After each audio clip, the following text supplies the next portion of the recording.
আসসালামু আলাইকুম। চাঁদপুর আল Amin academy school and কলেজের পক্ষ থেকে 2021 সালের এসএসসি পরীক্ষার্থীদেরকে জানাচ্ছি শুভেচ্ছা অভিনন্দন। তোমাদের সাথে আছি আমি তাজুল ইসলাম, সহকারী প্রধান শিক্ষক Al Amin academy school and college, Chandpur Sadar, Chandpur. শিক্ষার্থী বন্ধুরা, আজকে তোমাদের সাথে গণিত বিষয় নিয়ে ক্লাস করব। গণিত বিষয়ের পরিসংখ্যান অংশে আজকে তোমাদের জন্য থাকবে কি থাকবে সেটা আমরা এর মধ্যে আসব। তার আগে আজকে প্রথমে আমার পরিচিতি। আমি তাজুল ইসলাম, সহকারী প্রধান শিক্ষক Al Amin academy school and college, Chandpur Sadar, Chandpur. কাদের জন্য? এসএসসি বেস 2021। আজকে গণিতের সপ্তদশ অধ্যায়। প্রিয় শিক্ষার্থীরা, আজকের ক্লাসটি যেহেতু অনলাইন ক্লাস, 30 মিনিটের জন্য নির্ধারণ করা হয়েছে। তোমরা আমাদের এখানে বোর্ডের স্ক্রিনে একটি ছবি দেখতে পাচ্ছ। এই ছবিটা কিসের ছবি? অবশ্যই একটি লেখচিত্র। সেটা একটি লেখচিত্র। তাহলে লেখচিত্র থেকে তোমরা অনুমান করো যে আমরা আজকে কি করতে পারি। আজকে আমরা করব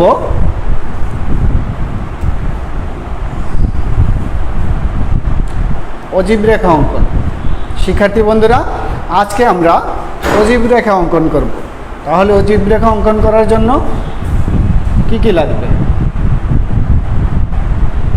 শিখনফল। এই পাঠ শেষে শিক্ষার্থীরা অজীব রেখা কি তা বলতে পারবে, অজীব রেখা অঙ্কনের বিবরণ ব্যাখ্যা করতে পারবে,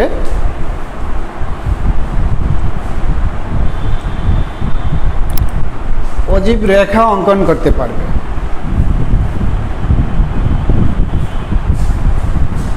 অজীব রেখার মাধ্যমে বাস্তব ঘটনা বিশ্লেষণ করতে পারবে। তাহলে আজকের পাঠ থেকে শিক্ষার্থীরা অজীব রেখা কি তা বলতে পারবে, অজীব রেখা অঙ্কনের বিবরণ ব্যাখ্যা করতে পারবে, কীভাবে অজীব রেখা অঙ্কন করতে হয়, অজীব রেখা অঙ্কন করতে পারবে, অজীব রেখার মাধ্যমে বাস্তব ঘটনা বিশ্লেষণ করতে পারবে। নেক্সট, শিক্ষার্থী বন্ধুরা, তোমাদের স্ক্রিনে শিক্ষার্থীদের প্রাপ্ত নম্বর গণসংখ্যা বিষয়ক একটা চার্ট দেওয়া আছে। শিক্ষার্থীদের সংখ্যা 30 থেকে 34, গণসংখ্যা হলো 20, মানে শিক্ষার্থীর সংখ্যা 20, 45 থেকে 49 শিক্ষার্থীর সংখ্যা 12, 50 থেকে 54 শিক্ষার্থীর সংখ্যা 25, 65 থেকে 69 শিক্ষার্থীর সংখ্যা 18, 70 থেকে 74 শিক্ষার্থীর সংখ্যা 10, 85 থেকে 89 শিক্ষার্থীর সংখ্যা হলো 8। মাঝখানে একটা ব্রেক হয়েছে।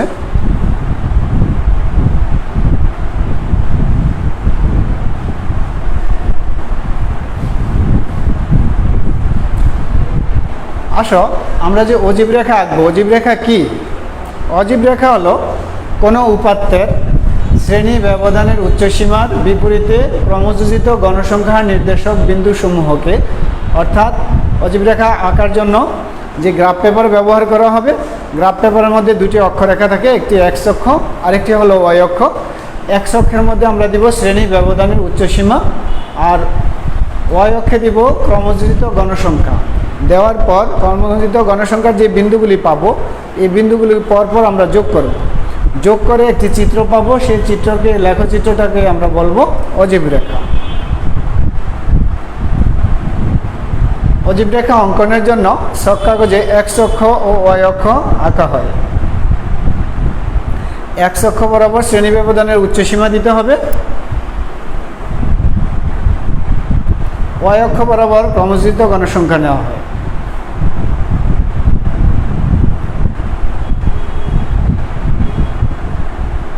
অজীব রেখা অঙ্কনে যা যা লাগবে, কি কি লাগবে অজীব রেখা অঙ্কন করতে?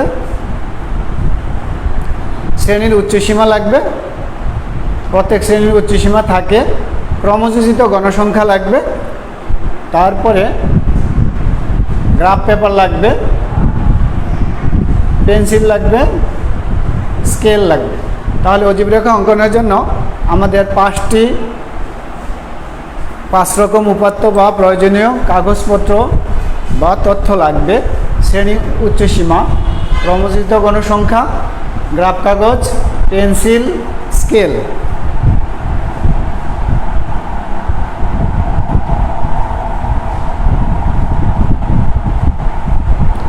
এবার একটি সারণী দেওয়া আছে, 60 জন শিক্ষার্থীর একটি সারণী।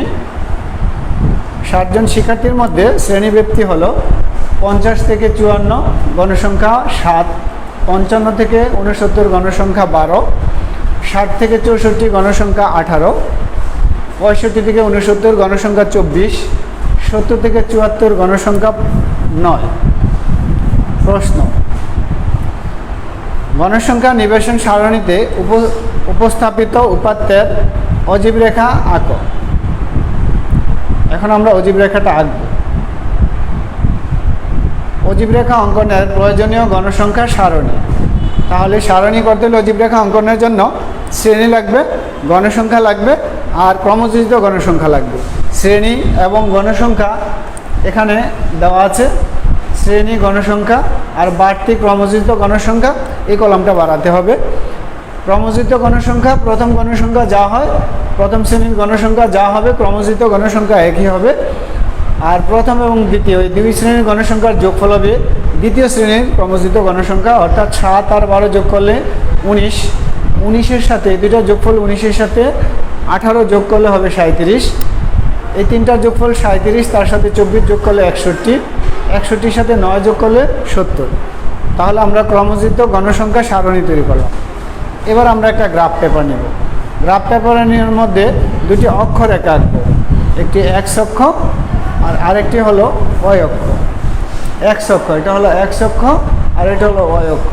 এক্স অক্ষকে এক্স ও এক্স ডট, ওয়াই ও ওয়াই ডট নাম দিতে পারি আমরা। এক্স অক্ষে আমরা দিব শ্রেণীর উচ্চসীমা, আর ওয়াই অক্ষে এই যে ওয়াই অক্ষটা আছে, ওয়াই অক্ষে কী দিব দেখি। এক্স অক্ষের শ্রেণীর উচ্চসীমাগুলো 54, 59, 64, 69, 74, তারপরে 79, 72টা আগে হবে, তারপরে 77।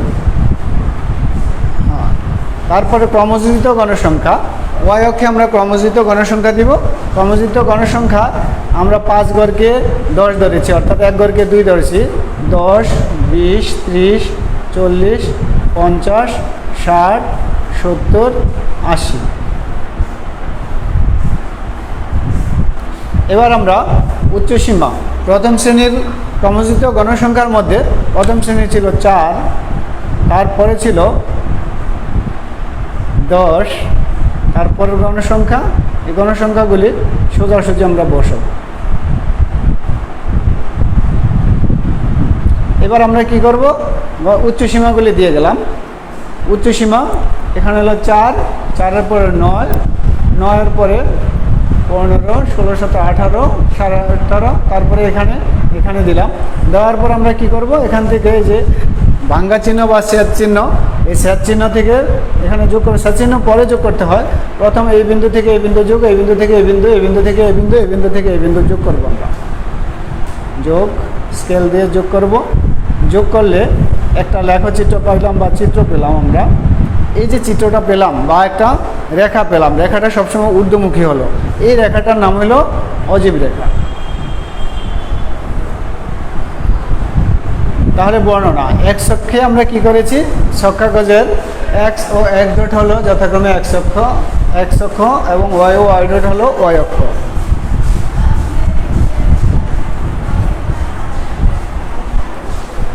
এক্স অক্ষ বরাবর অবিচ্ছিন্ন শ্রেণীর উচ্চসীমা, এক্স অক্ষে দিতে হবে উচ্চসীমা আর ওয়াই অক্ষে দিতে হবে ক্রমযোজিত গণসংখ্যা।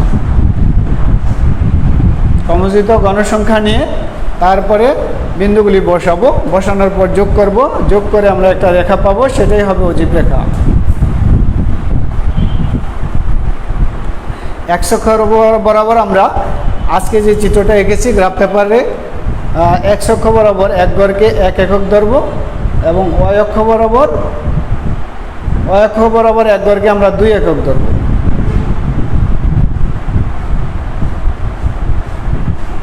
দলগত কাজ, অবশ্যই এটা একটা মাল্টিমিডিয়া ছিল, সেজন্য একটা কাজ তোমরা এই কাজটা বাসায় করবা। তোমরা একটা চার্ট দেওয়া আছে, গণসংখ্যা সারণী দেওয়া আছে, প্রাপ্ত নম্বর গণসংখ্যা সারণী, ক্রমযোজিত গণসংখ্যাটা দেওয়া নেই, তোমরা ক্রমযোজিত গণসংখ্যাটা বের করবা, বের করে বাসায় এরকম একটা অজীব রেখা আঁকবা বর্ণনা সহ। আজকের ক্লাসের মূল্যায়ন। শিক্ষার্থী বন্ধুরা, অজীব রেখা কি? অজীব রেখা হলো এমন একটি রেখা যা ছক কাগজের এক অক্ষ বরাবর দিতে হবে শ্রেণীবৃত্তির উচ্চসীমা এবং অ অক্ষ বরাবর দিতে হবে ক্রমযোজিত গণসংখ্যা। অজীব রেখা অঙ্কনের বিবরণ, এই বিবরণ এইটাই, এক অক্ষ বরাবর দিবা, অ অক্ষ বরাবর কী দিবা সেই বিবরণটা বলবা। নেক্সট হলো অজীব রেখার এক অক্ষ বরাবর কী থাকে? শ্রেণীবৃত্তির উচ্চসীমা। অ অক্ষ বরাবর কী থাকে? অ অক্ষ বরাবর থাকে ক্রমযোজিত গণসংখ্যা।